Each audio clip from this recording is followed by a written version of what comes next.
What's going on, man? How's it going? I'm all right, bro. Just woke up. Another late night? I go to sleep at around 2 or 3 in the morning almost every single day. I get home Okay. from training at around 11 usually, and I have to eat 2 times before I go to bed. So my schedule usually is 3 a.m. to like 11:30 when I wake up. So that's usual Wow. for me. Yeah, but I'm a full-time coach now, so I can afford the time. You know, Oh, okay, my cool. time is my time, bro. Yeah. What'd you do before that? For the last 3 years before this, I drove for Uber. I drove for Uber for the last 2 years before doing this, before going full time strongman, which I did when I got back from nationals. I decided to do the whole coaching thing, and that took off pretty fast. So now I'm doing that full time. Yeah, because you won Strongman Corporation Nationals, right? I did, yeah, man.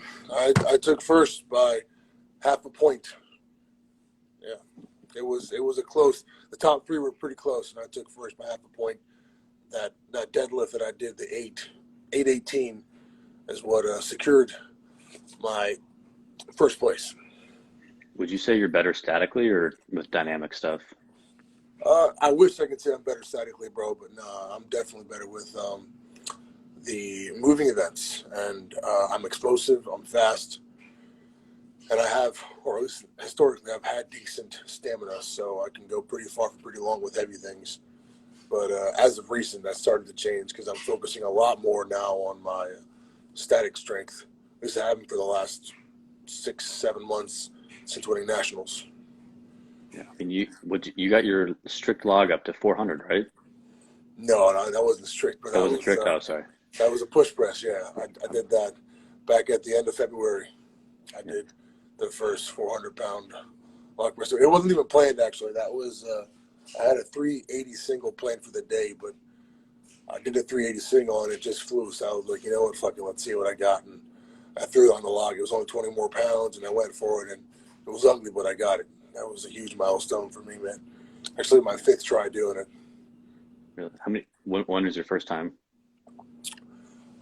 First time I did it, I think was August, end of August, in the prep for nationals. It actually was it was a similar day. I had to do a 380 double on that day on the log. That's what the program said. And I went for the double, and I missed the second rep on it because it was a full cleaning press, and cleaning that kind of weight twice takes a lot out of you. And the second rep wasn't there, but I figured the first rep moved well enough. I'm just gonna like try for it anyway, and I tried twice. And that's actually the first try at 400. I got it to about like I actually locked my arms out, but I couldn't get my head through because I lost balance and I got thrown backwards. And I went for it again. On the second try, I actually tweaked and kind of tore my right bicep because I got really aggressive with the clean and I didn't do it properly. And I went to go clean it without having it set on my chest right or my stomach right for the actual clean. And I just muscled it up and I, kind of pulled my bicep pretty bad doing that. And I actually finished the prep for nationals with a partially torn bicep. So that was pretty fun. So you won nationals with the partially torn bicep? Well, that's it partially. I should say like very minor. There was some bruising, tenderness, but it was nothing serious enough to like stop me from training. I just didn't do any heavy log cleans the rest of nationals prep. I just stuck to whatever the comp weight was from then going forward. And I did my first 400 log, but it wasn't a full clean and press. It was just I did it out of a rack like 2 weeks before nationals. But I don't really count it because the lockout was pretty sketch. I held it for like a half second and I lost it because my balance is pretty off with the log press from then going forward because I was worried about the bicep so much. So I did it out of a rack and it was a pretty shaky lockout, but I didn't do any heavy cleans, anything heavier than the comp weight from then going forward. And comp weight was what? Was it like 320 or It was so? 320. 330? Yeah, 320. 320. Okay. Pretty light, It's honestly, I think it's been 320 every year for the last like 4 or 5 years Because if you go back to like 2017, 2016 Nationals, it's the same thing. It's like 320 for reps. It's always that weight on the log for reps. I mean, they got to up that, you know. I mean, it's keep in mind, it's, if you think about it, like last year, or well, pretty much every year at World's Strongest Man for the they usually have a log clean and press for reps, or they have for the last 2 years. It's a clean and press for reps at the same weight in the qualifiers. So that's pretty standard as far as, like, you know, for that kind of level. And keep in mind too, it's also an amateur show. It's not like these guys are pros. We're trying to go pro at that event, but nobody there's a pro yet. So Yeah, I thought it was 160 kilos they put on the log at Worlds. It's only 320. well, I'm talking about the log in the qualifiers, not the finals. Like I know the 2019, the year that Martins won, it was a 315 log in the qualifiers for reps. Yeah. Oh, okay. Yeah. And the last year, I think it was maybe like 320 or 330, but it wasn't much heavier than what we did at Nationals. Because you've got guys like you, or even someone like Bobby Thompson, who he won his pro card in 2019, and he just set the American log record, right? Bobby Thompson won the 2019 Arnold Amateur, which got him his pro card and the debut at the 2020 Arnold Pro stage. And yeah, he's got the American record now. And I would like to believe that once my shoulder is fully healed, I can make a run for that, you know, because I definitely have become some kind of I'm kind of known for my pressing. I've always been a really good presser. It comes to me really easily. When I manage to have my nutrition on point and my recovery is good, my press goes up really, really fast, you know. But this shoulder's a bit of an issue, which happened to happen when my log press was really on the up and up, which kind of sucks, but we're getting back to it now. You think what about your deadlift? Deadlift. It's good. It's decent. You know, it's definitely not the best. Like I remember at Nationals when I pulled the 818, you had like 5 other guys went on to pull 851 after that, and then like there was 2 guys that gave a shot at. Actually, no, 3 guys tried to pull 400 kilos, 881, and the only guy that actually did it was, geez, I forget his name now. Silvas, I think, right? Josh Silvas, yeah. Yeah. Monster of a man. That's probably the biggest person I've ever seen in my entire life in person. I remember specifically the day that we were there for, we're walking in for the athletes meeting, and the first thing I see is just Josh Silvas, because he's like 6'6", and he's like 430 pounds, and it was just like the most daunting feeling. And I've seen him before, actually, the previous year, and he wasn't that big, and he wasn't that strong yet. And like seeing him there was probably, I walked in and I'm like, well, I'm going to lose to that guy right there, you know. But he has some, he's ridiculously strong, but he has some glaring weaknesses with his moving events. He's very, very slow, and that's something he has to work on. But if he can fix that, he'll be unbeatable for sure. That guy's ridiculous. I mean, well, because you're pretty big yourself, right? You're what, 6'5", 340? I'm 6'5". I'm 6'5", 326 just this morning when I woke up, yeah. But, you know, most of the guys in my weight class are, not most of them, a lot of them are pushing that 400 mark, you know. I would like to be like 360 at my heaviest. That's what I want to get to.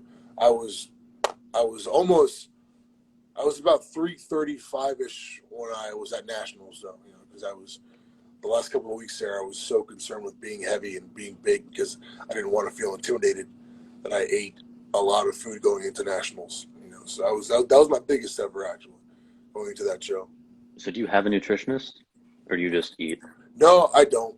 I just I track everything myself. Well, when I'm actually on top of it, I track everything myself.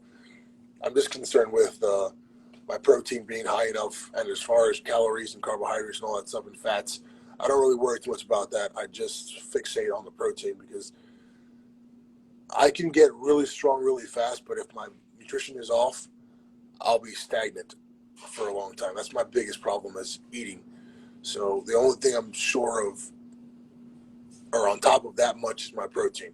As long as that's where it needs to be, everything else, just as a byproduct of how much food I'm eating, is going to be heavy. It's going to be more than enough calories and fats and carbs to get me bigger as well. So I guess you're on the slimmer side for the heavyweights. Were you Yeah, always sort of, I mean, you're tall, but were you always sort of on the slimmer side? always, man. When I started when I started training for anything, actually, just working out, 2011, I was 165 pounds in high school, my senior year of high school. And now I'm 330, or almost 330. So it took a long time to get there, and I've had to putting on any weight whatsoever is my biggest problem, because I am the worst of ectomorphs. If I miss a meal, like I missed a meal actually a few days ago before going to bed, just one meal. I got home from the gym pretty late. I wanted to eat, just the one meal and go to sleep. And I missed my second meal after come home from the gym, and I woke up like 2 pounds later. That happens all the time. My body gets rid of muscle mass and fat and everything like it's nothing. So that's my biggest struggle, is trying to stay big and having to eat enough to stay this big. Would you have ever wanted to do so like the 275-pound class, or is it you want to stick with super heavyweights? So, not to come at anybody for sticking to a certain weight class, I never cared about being stuck in a weight class. I could easily be, honestly, even now, I could be 275 within a month or two, probably even a month. I can restrict some calories, cut out 1 or 2 meals a day, and I'll be 275 in literally a month or two. It's like I drop weight like that. And I could be competitive, sure, at that weight class, but I never understood why people would restrict themselves and their strength progression just to fit into a weight class. Like you have just a few months ago, when they had the 105 big show that Anthony Furman put on, Clash on the Coast. Clash on the Coast. Like, I know some of those guys are well over 6 foot, and they're coming in weighing 231 or around like the 250 mark on the off season, and like I just think to myself, as strong as those guys are at that body weight, having to constantly year round restrict their caloric intake to stay at a certain body weight, like their potential for strength is so limited because of what they're doing to stay at that certain body weight, to try and be strong at that body weight. And I've always hated that thought. For me, it's the more you can eat, the bigger you grow, the stronger you get. And I've never cared for being strong at a certain body weight, or having, like in powerlifting, a good Wilks score because you weigh lighter, or strong compared to your body weight. That stuff never mattered to me. My first competition in 2017, I was 245 the morning of the show, and I signed up for the heavyweight division, 300 plus. And I've done 300 plus every show from when I was 250 up until I was actually 300 plus, because I never cared about being in a specific weight class. And I always knew I wanted to be up there with the big boys, on the big stage. So I saw no point in competing against anyone other than the biggest guys in my sport. So that's why I did, compete always in a bigger weight class. Yeah, I get what you're saying with that. Like I'm kind of the same way. I'm nowhere near yours. I'm only like 205 right now. Yeah. But like this whole restricting stuff, like someone my size, like 6 foot 205, they would cut down to 80 kilos or something like that. I know for a fact that if I try to drop, what was that, 20 pounds in 2 weeks, I'm just not going to lift as much. Yeah, for sure. No, It's no one is. Nobody yeah, is. Like even like the guys clashing the coast, they cut the weight and they try and put it all back on, because it's 24-hour weigh-ins. So they cut the weight, and you saw all their Instagram stories. Every one of them was out, yeah.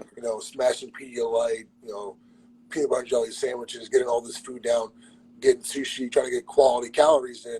And most of them, almost all of them, put on like 15, 20 pounds back within a day. But on the show the next day, they still weren't as strong as they were in training, because it doesn't matter how much nutrition you put back into your body. Cutting out that much weight, you're going to lose strength.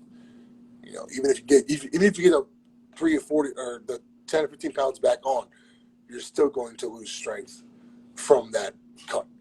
And I've never understood that. I'm totally with you. I don't get why they put themselves at a disadvantage. I mean, maybe they can say everyone else is doing it, but Yeah. still, like, it makes more sense for someone my size. Like, say I miss a week of meals. Okay, now I'm competing at 90 kilos. Yeah. All right, that's my size though. That's not, you know, I'm not 176 pounds. Yeah. I'm, Yeah. so what kind of got you into training? Was it just being skinny? Do you have other things too, or is that just it?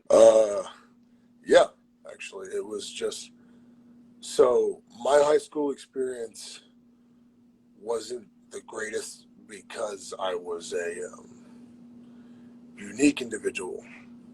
I kind of stuck out because I'm Hispanic, and I never liked my culture's music. You know, I don't like merengue or bachata, and I don't like typical, you know, Hispanic, you know, hip hop. I don't like any of that music, and I never really did. You know, and I tried to like it when I was, you know, younger. I was 13, 14 years old. I tried to get into it because my friends were all, you know, into it as well. But I never cared much for it, and I got really into, like, you know, metal and the whole rock and roll scene, you know, emo and all that stuff when I was about 14 years old. And I started dressing accordingly to that kind of scene, you know, so wearing the super skinny jeans and band t-shirts and the deep v-necks, and being all just fitting the scene perfectly, you know, wearing those kind of clothes so I can be associated with those people. And I got made fun of a lot, you know, when I was in high school, because one, I was dressing that way and acting that way when I should be acting this way, and because I was 6 foot. I've been 6'4", 6'5" since I was like 16, 15. I haven't grown much for the last 10 years. And I got made fun of a lot in high school for being so skinny. You know, I was a tall guy, and the one thing I always heard was, "Oh, bro, you're tall for nothing. You know, you're nothing with your height. Like, you don't play any sports." Because I tried basketball and baseball when I was like in middle school and, you know, 7th, 8th grade, and I just never cared much for it. You know, which things that were good for my height, I just never cared for. And I got made fun of a lot for the decisions that I made, you know, when I was that age. And my senior year, I got sick of it. You know, I got tired of being made fun of. I wanted to be able, my first, I would say, 6 months of training was motivated by the thought of kicking the ass of all of my bullies in high school, you know, because I had a lot of them and people made fun of me all the time. I just wanted to kick everyone's ass, but I couldn't. So I started working out to try and build up the muscle mass and strength to be able to do so. And that was my biggest motivation at first. And that just eventually turned into an obsession with strength and constantly getting bigger, which is probably the reason why I don't care much for being in a certain weight class. Because for me, the goal is always to be bigger and stronger. And that's kind of how I got started into this. It was just to not be made fun of anymore for being small, and to be able to fight and defend myself and people that were assholes to me when I was smaller. You know, it's funny now because a lot of the people that made fun of me in high school wouldn't dare say a word to me now, considering my size. And one of the kids is actually my biggest bully in high school. His name is Kevin Dagger. We're actually pretty decent friends now, and we're on really good terms whenever I see him. I remember I saw him for the first time after high school in about 2015, and at the time, I was like 230, you know, and I was a lot bigger. I was actually bigger than he was at the time. So things really changed as far as his demeanor towards me, considering the size I put on back then, and even more so now, you know. Yeah, So no, that was that was what, 80 pounds that you put on in a couple of years, and then you've got another 100 since then? Yeah, I put on the 80 pounds. Yeah, in about like 2 or 3 years, and the other from 230 to about 270. I did that from like 2015 to 2017, and then from 17 until 2019, that's when I put the other, 50 pounds on, and that was really hard for me to do, But that's when I got really motivated to be good at strongman. So I started really eating a lot and force feeding. Until this day, I still force feed. I can't tell you how many times I've been bent over my toilet trying to not vomit up the meal I just ate because I eat so much, and I fucking force it down so far past beyond the point of feeling full. Hold on a second. Thanks, Nico. You killed it today, bro. Do a Good good luck in job. Nationals, Sorry. Nico. Yeah. He's there right now. Yeah, no, I follow him too. I don't think he knows who I am, but Yeah, no, he's a monster of a dude. I had the pleasure of training with him a few times, or once actually, like a few months ago, and he's an amazing dude and a hell of an athlete. A lot of potential. I'm excited to see what he does, I'll be honest. Um, Likewise. so what got you, actually, I could use Nico as an example because I know Nico used to be a powerlifter, now he does strongman. What got you into strongman? What got me into Why strongman? why that? Why not, bodybuilding? Why not It powerlifting? uh, it was not intentional. I actually was into powerlifting before I got into strongman, and before that, I was into bodybuilding. I started off with the whole typical cliche. Well, I don't know if, how old are you? 20, 19 years old? Yeah, I'm 19. Okay, so I don't know if you know who Aziz Subversion is. Yep. Okay, you know who he is. Oh yeah. Um, I actually got into this because I wanted to do bodybuilding because I was obsessed. I became obsessed with my physique and building up to be as good as possible when I came across his videos back in like 2012, 2013. And a couple buddies of mine were all motivated to be like that, to look like that. And, that turned into a desire to compete. I wanted to do men's physique because I've always had a very small waist and a bigger frame, wider shoulders. So I had a good body type to be a physique competitor. So I started training for one of those shows, actually. And I ended up dropping out because one of my buddies, it was me and my buddy, at the time I was working at a gym, Blink Fitness here in Paramus, and he signed up for the show and I did as well. But I ended up pulling out because when I started doing my diet, I hated the process of losing weight and losing strength because I felt an immediate change. Mostly because I didn't know what I was doing at the time as far as like nutrition goes. I was just not eating as much and I was getting smaller and skinnier really fast, and I hated that. So I was like, you know what? I'm not doing this show. I like being strong. I think I'm going to give powerlifting a try. And a buddy of mine who worked at the first gym I ever went to, it's right here where I live in Teaneck, New Jersey. It's called Club Fit. It's closed down now. He worked there. He was a powerlifter, and he kind of showed me the ropes of like how to get stronger appropriately and like how to kind of program myself to get bigger and stronger. And I came to him like after I had to quit the prep for the bodybuilding show.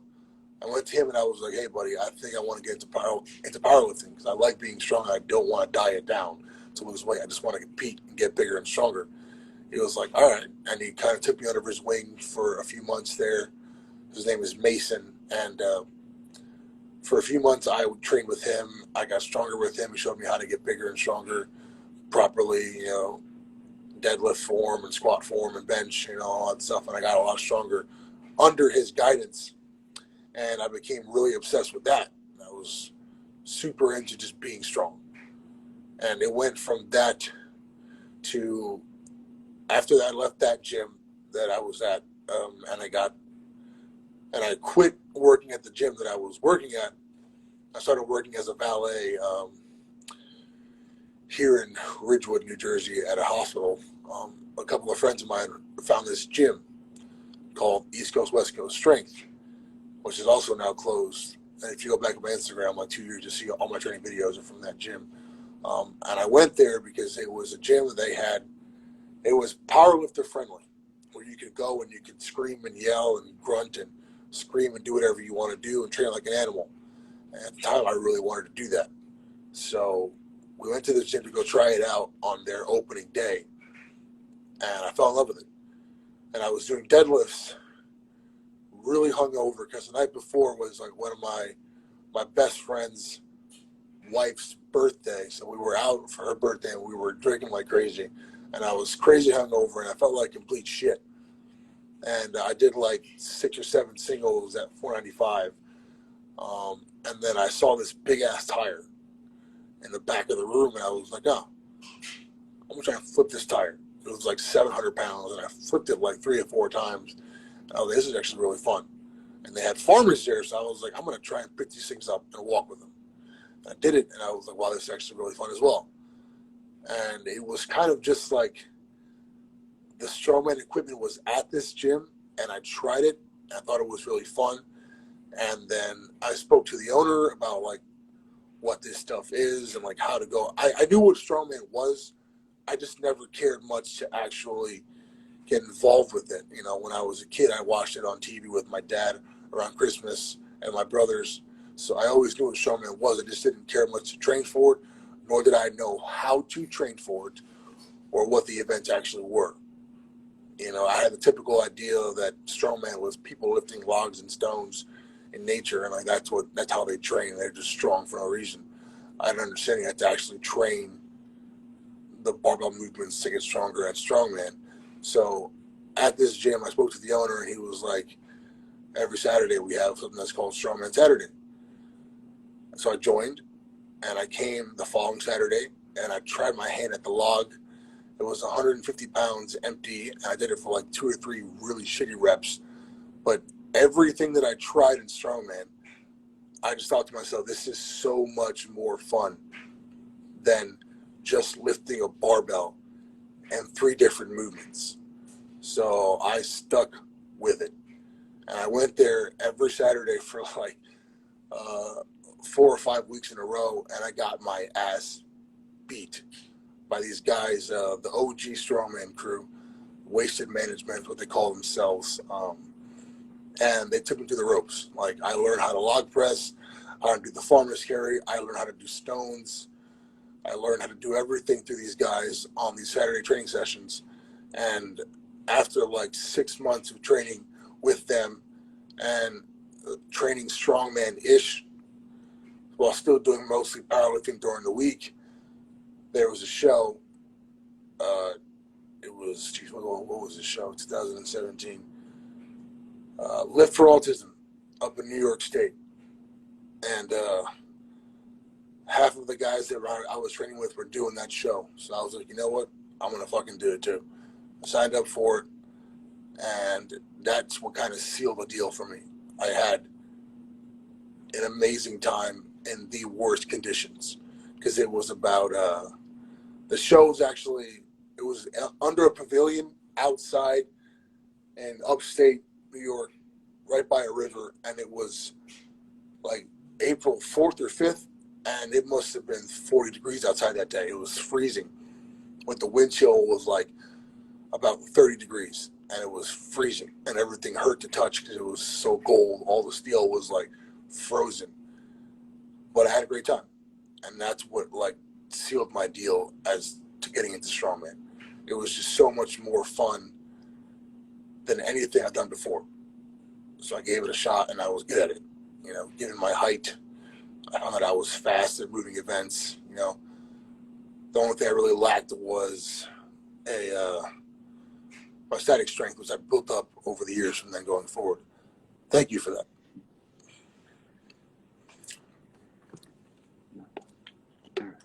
Interesting. So actually, that's given your nickname, that's a good question for you. I know you like heavy metal.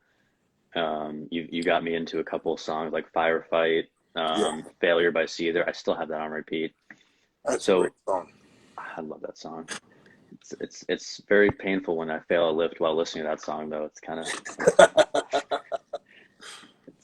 so how why is your I guess why is your name M Shadows? I mean, I know who he is, but like, why not, M Frias, World's Strongest Man, or like what?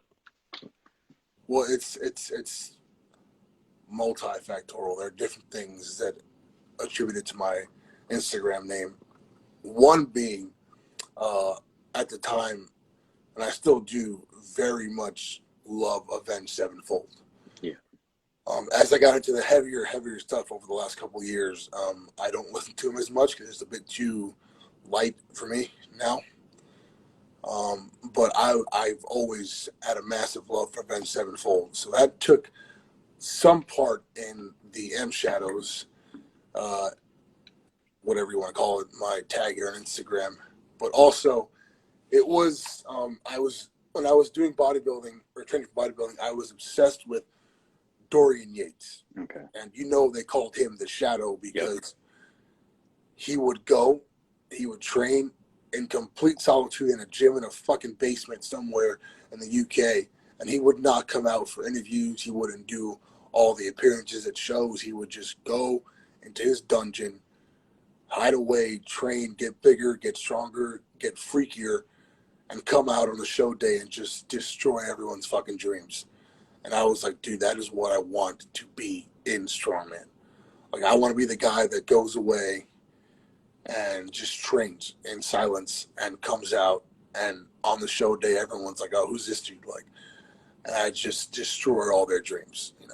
Now with social media, it's a bit hard to do that because as a coach, I want to stay relevant. I want to post my videos, people see what I'm doing.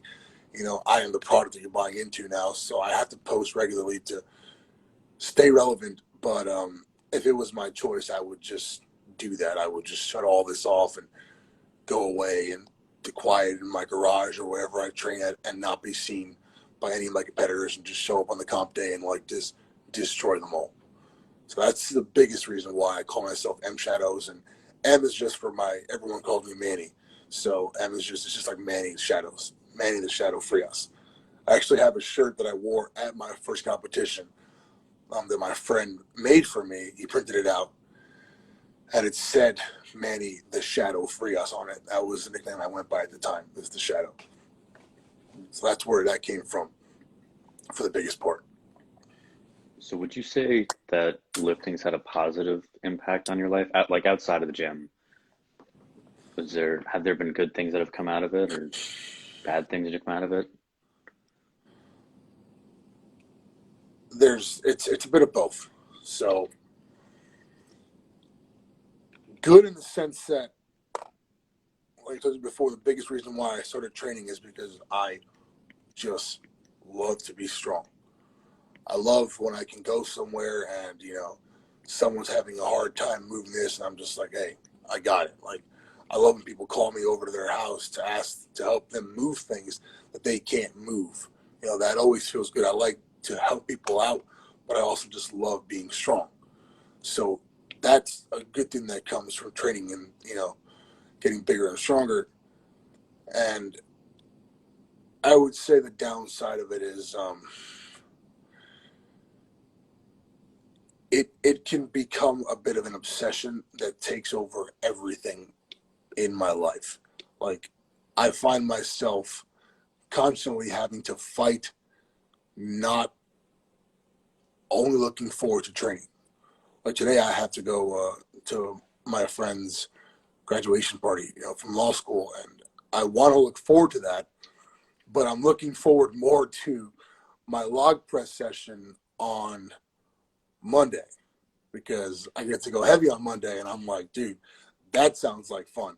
And I find myself only looking forward to training, and it kind of makes life go by a lot faster than I wanted to because I'm not enjoying every moment.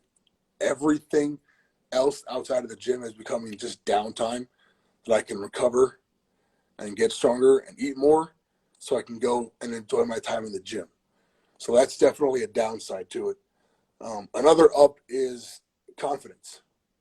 Like I've always struggled with my self-esteem. Even now, believe it or not, I have self-esteem issues. I don't think I'm good enough, and I don't see myself as the monster that everybody else sees me as. Like I just think I'm just a dude.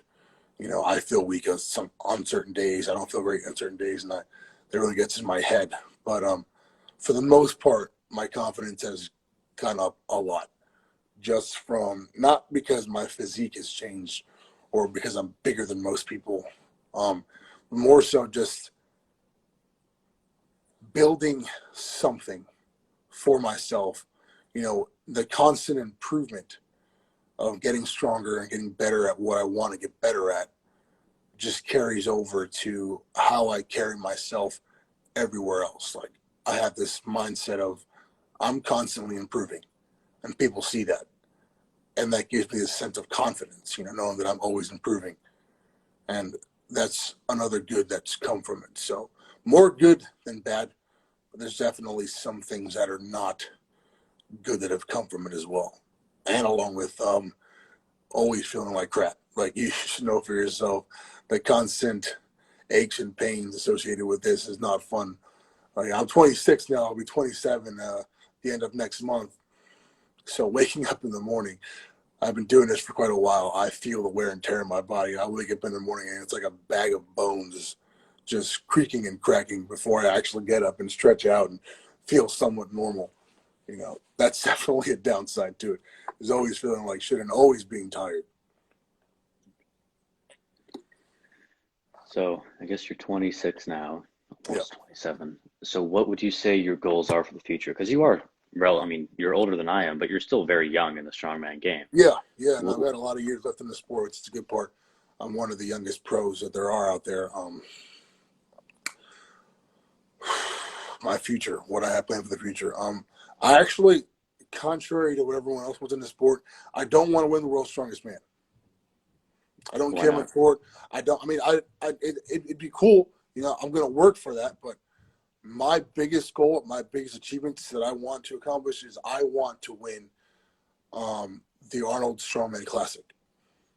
That's the show I want to win. I feel that is the truest test of the strongest, statically strongest man on the planet. Because you got guys like Novikov who can destroy and win World's Strongest Man this past year, but when he goes to the Arnold, he gets blown out of the water.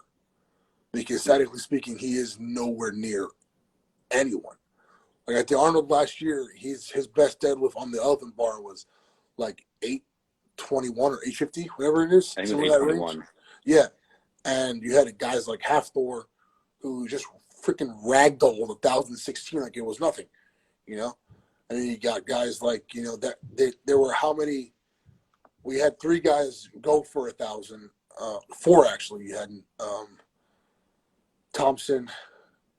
Kearney Kearney, wanted it. Yeah. yeah, Kearney got it to his knees, couldn't lock it out, and then you had I Jerry forget go who the for other it? guy is. No, Jerry went for 971 twice and trailed it because he had an injury in his back.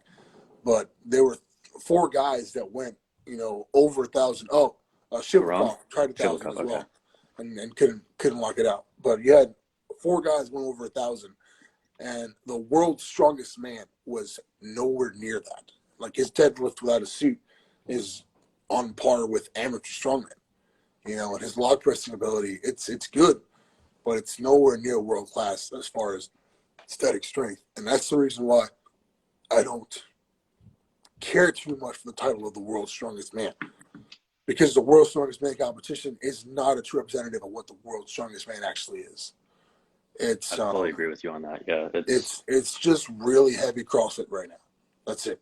yeah. Moving fast with heavy things is the majority of what the finals of World's Strongest Man is now. 10 years ago, 10, 8, 7 years ago, 2010, 2011, 12, 13, back when Brian Shaw and Journalists. Dries Zavickas were going back and forth for that title, that 6-7 year stretch from 09 to like 14, 15, I think it was a good show as far as static strength mixed perfectly with endurance and moving ability. And that's what strongman really is. So the show, I feel, has to represent that the best for someone to be considered truly the world's strongest man.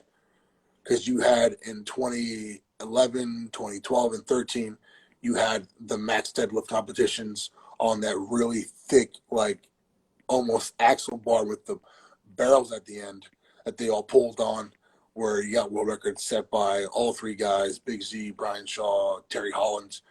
They set world records across the board on that barbell. And then again in 2016 and 17, they also had the max deadlift with the year that Eddie Hall won and the year that Brian Shaw won his last time in 2016. So those years, the years where Brian Shaw was pretty much at his prime and the years where Big Z was towards the end of his career, those years were good years for that competition.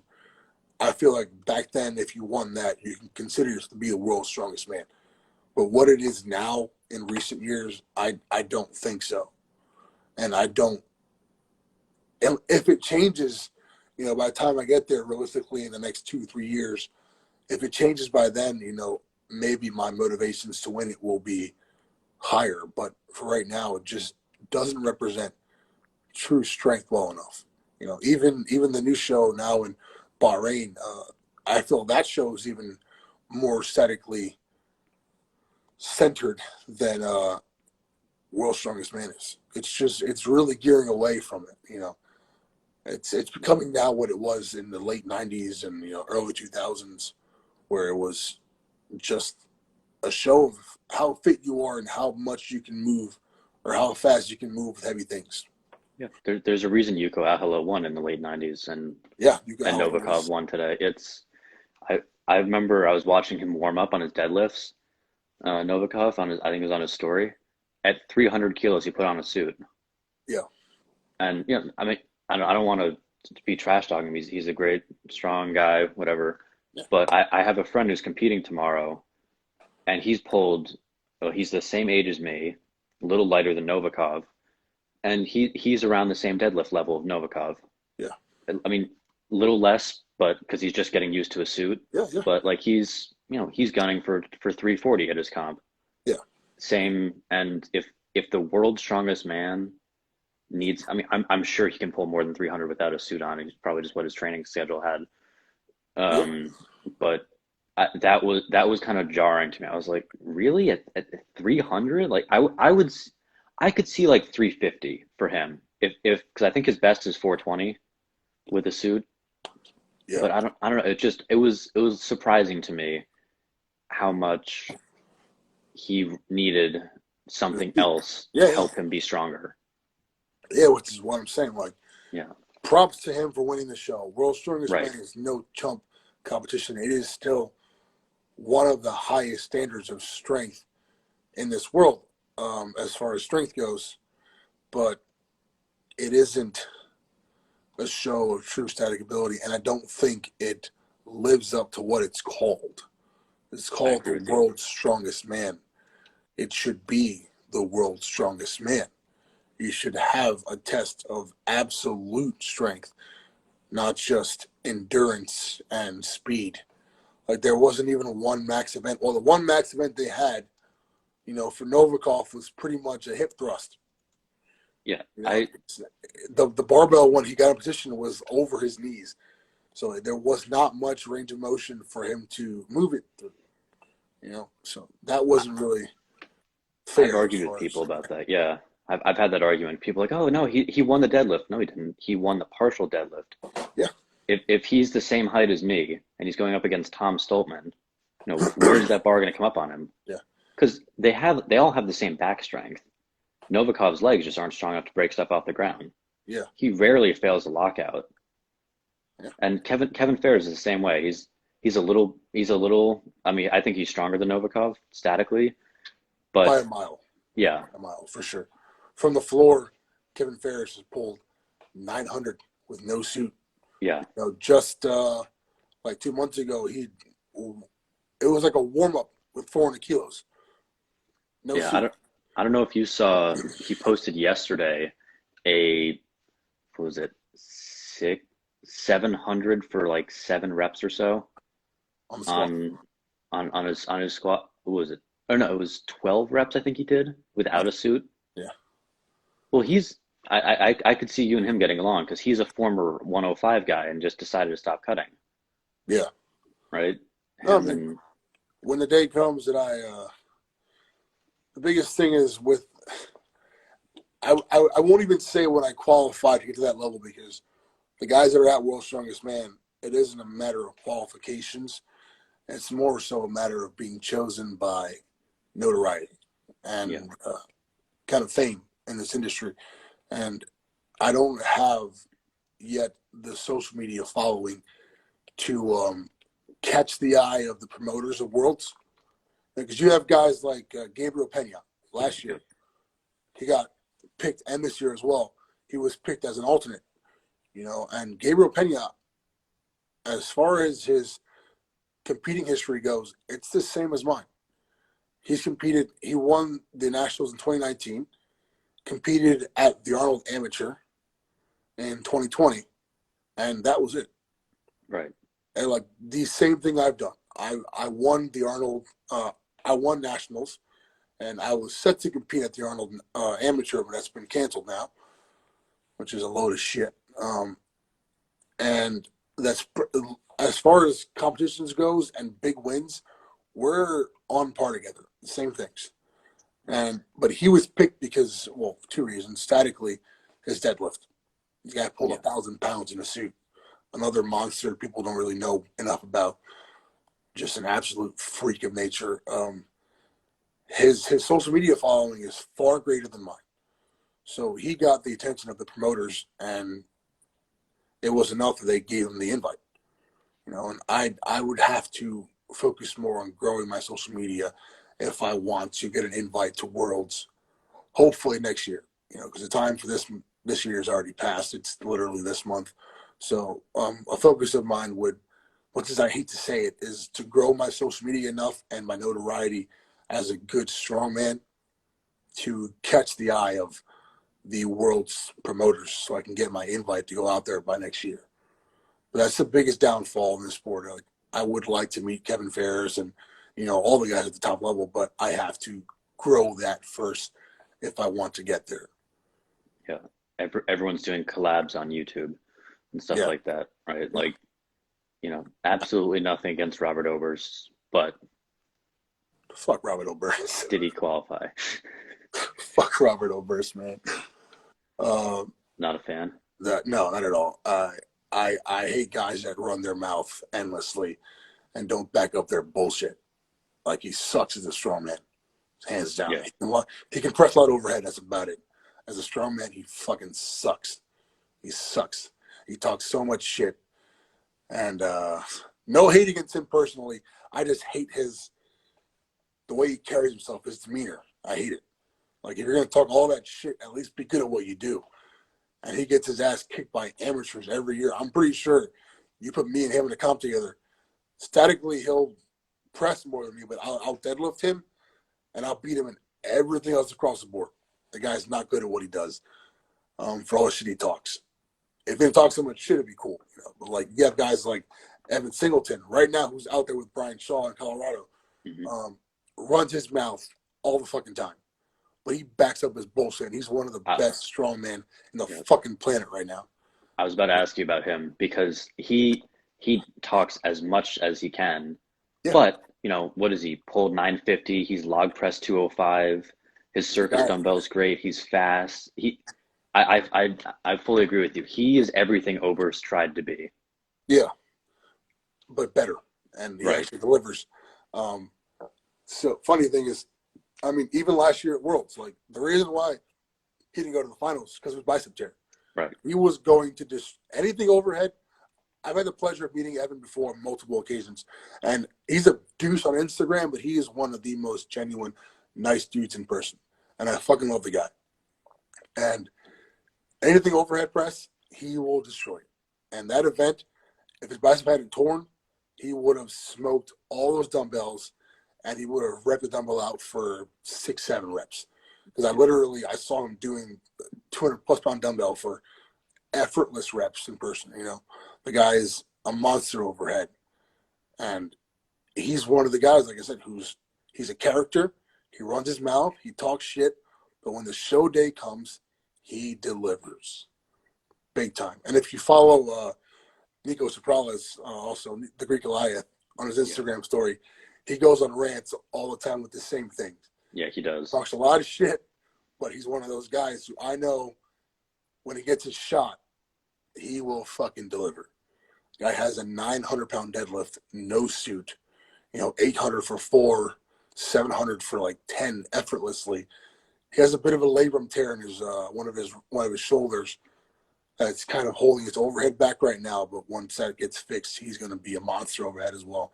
The guy delivers on what he says, and he's fast. He's good at strongman, and he's one of those dudes, I could see him being like the next Kazmaier, Nico.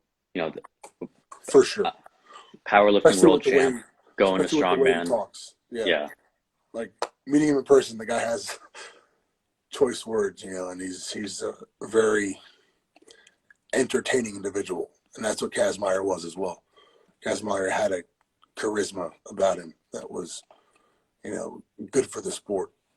Talked a lot of shit, but he backed it up as well. Yeah, I definitely want to talk to Evan. I actually, if I can talk to him, that'd be good because he, like I said, for all the stuff he says to like Luke Richards and all that stuff, but he can back it up. He's genuinely there.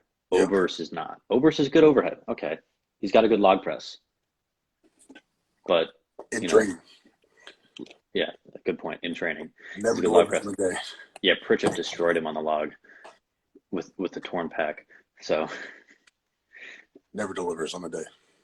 Yeah, but so I guess I've been talking for about 50 minutes now. I've just got one last thing I want to ask you. So what is one piece of advice you'd give to your 18-year-old self? Younger, skinny, metalhead Manny. What would you say? So there's two answers to this. First, nothing, because everything that happened to me led me to where I am now, and all the bad shit that I had to go through, for lack of knowledge, I'm glad I went through because it gave me the fire and rage that I have now. And if I told myself the right things to do things, without any issue, I wouldn't be who I am now. But in a perfect world, if I wanted things to be perfect, I would, one thing, make smarter decisions financially. That's my biggest downfall is people don't realize this, but trying to be one of the best in the world in this sport costs quite a bit of money. And I would just tell myself then to start saving a lot fucking more so that when I was at this level now, I wouldn't be in debt the way I am now, given everything I've given to be here. But as far as like strength goes, working out, I wouldn't, that process, I'm glad it took as long as it did. Because when you're that young, you're 17, 18 years old, if you start getting really into strength and you start building strength very fast, you're going to run the risk of being where I am now in my age, in my mid to late 20s, and having things tear left and right. Because you don't give your body enough time to, your ligaments and your joints need the years. They need the age to strengthen, because your muscles, everyone knows this, your muscles are going to get bigger and stronger way faster than your ligaments and tendons will. The recovery period is literally like 3 to 1.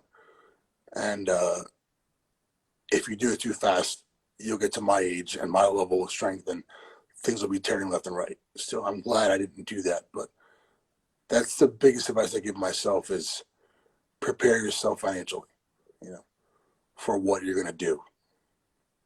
Because it costs a lot. Thanks so much for coming on. Yeah, bro.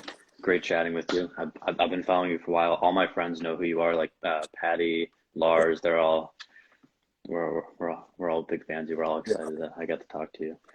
yeah, man. Cool. So thank you, and good luck with the rest of the day and rest of the weekend. And I'm training for the Arnold, I guess. I Yeah, don't want bro. to say Worlds. Have a good one. Peace. Later.